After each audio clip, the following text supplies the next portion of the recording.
Prismatic Titans are ridiculously fun to use in the final shape, and I'm here to bring you a build that showcases that. And I'll let you in on a little secret. They're only going to get better.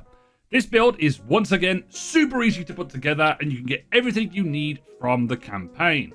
I've covered Warlocks and I've covered Hunters, but now it's time to dive into my Thunder Punch Titan build. So here we have the Prismatic Titan. Let's talk about Transcendent first, because it's important to know what it does. Strand suspends targets and arc jolts targets, so we put them together and we have Electrified Snare, which does both. I think this is probably second in terms of my enjoyment of using it. I think it's actually pretty good overall. If you can, it works like kind of a bounce grenade. I can't remember the name of the grenade that we use, that you could use before, maybe like flashbang grenade I think it is, but this works really well when it comes to jolting enemies and suspending them. Once again, Transcendence is activated when we get light and darkness abilities all the way up, which allows us to then get a prismatic grenade and also melee damage increase, and also increases our damage reduction as well, which is quite good. For our aspects and fragments, abilities, all that stuff, you can unlock these from the legendary campaign, which is awesome. Or just the regular campaign. It doesn't really make any difference. You can get all these base with the kit when you get Prismatic to start out. So you can do this build literally instantly and run through the rest of the campaign as soon as you get Prismatic available to you. Knockout is our first aspect. Critically wounding a target, breaking their shield, infuses your melee attack with better range and also damage for a short period. Defeating targets with your melee makes you amplified and also restores a portion of your health. The higher health the targets, or the higher, more powerful they are, the more health you get back. We're pairing this with Diamond Lance. Diamond Lance means that when you shatter or when you defeat targets with abilities, you're able to create a stasis lance. Also note that stasis weapons create them as well, but I'll say that it depends on what you want to use, but it doesn't really play into the build that much. It's more so getting the Diamond Lance from your melee ability. Throwing it freezes targets on impact. Slamming it also freezes them, and this works as our like darkness debuff that we're going to be using on the class. We're pairing all of this with Thunderclap.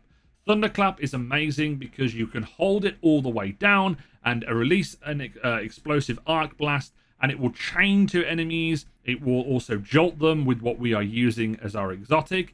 And that pairing with our pulse grenade means that we're going to have a lot of light abilities on deck. But when we use Thunderclap, we kill enemies, which then means we create a Diamond Lance. We throw the Diamond Lance down. We can punch enemies to make them shatter, which then just kind of feeds into the loop.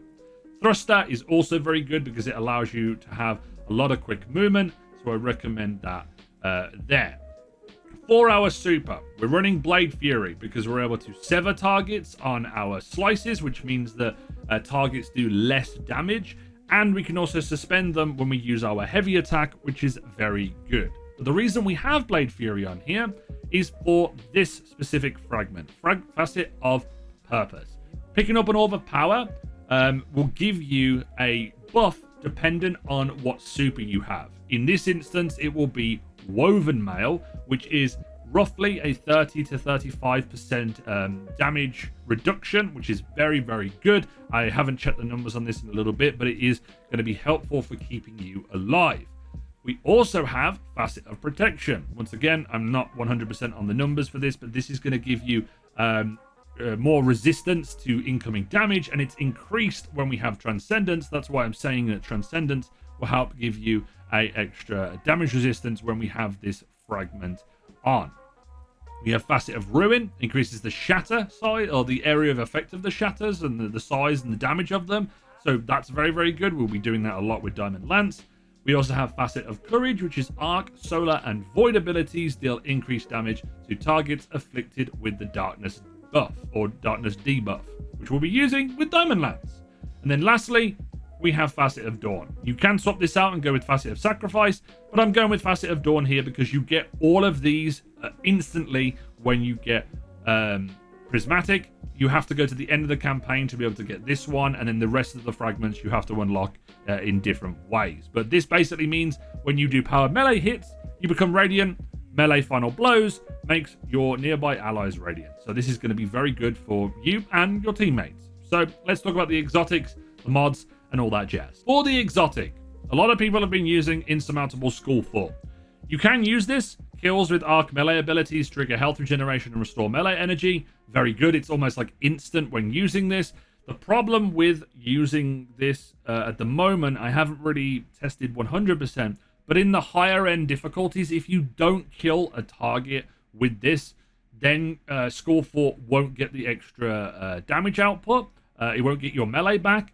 But the reason why I'm going with point contact brace is because you can do more damage with the Thunderclap. When you also defeat targets with your Thunderclap, it restores your melee energy, which is great. You also jolt them as well. When you're amplified, you also increase the damage of the lightning strikes that you do as well. So that's why I prefer to go with that here. You can use Skull Fort, it's entirely up to you, but I want to use this. But also, there's going to be a exotic class item that has one of these effects on, which is also very good as well.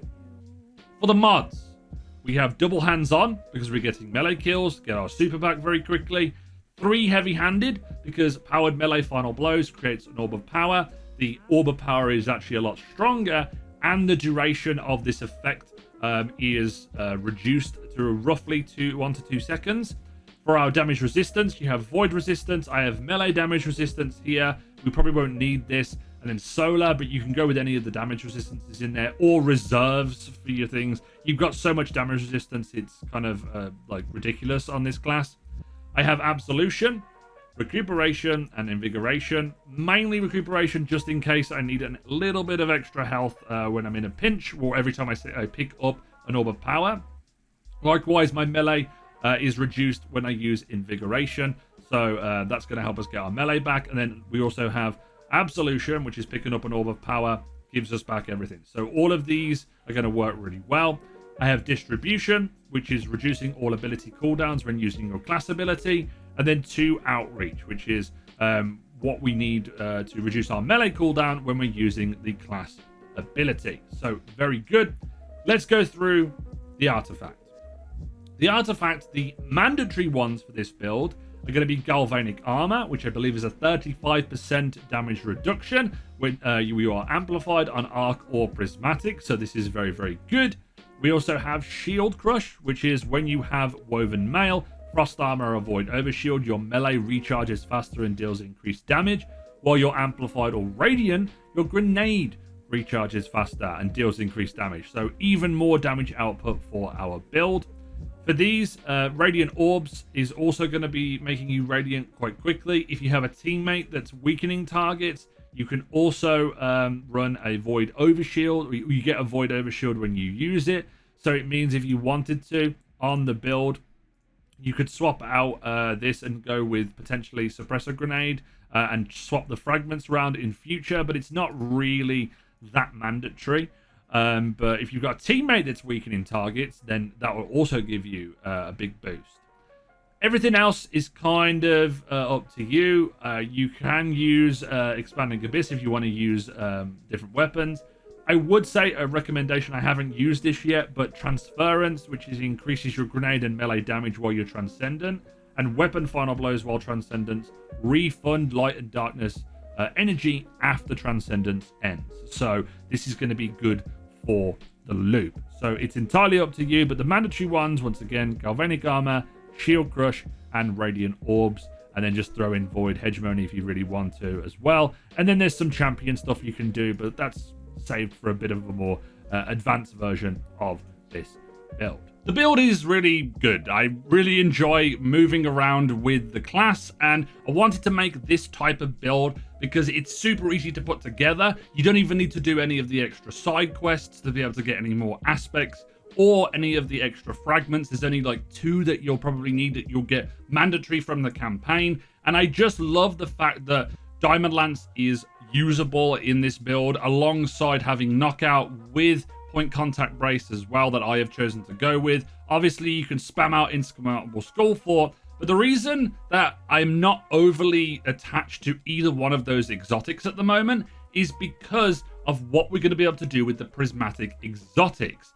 For example, when we get a roll in column 1, you can get Spirit of Severance, which is powered melee final blows and finishers unleash a damaging explosion. This is going to be great for point contact brace, but guess what else you can also get in column 2?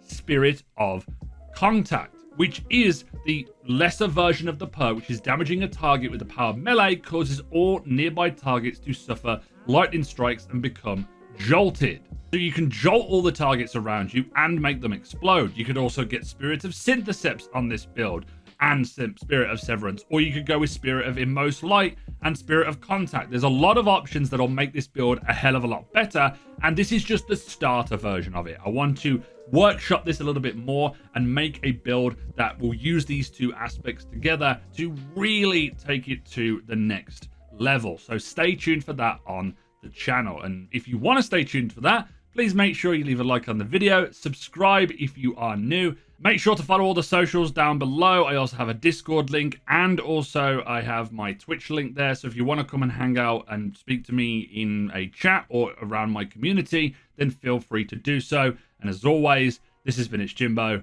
and I'll see you guys next time.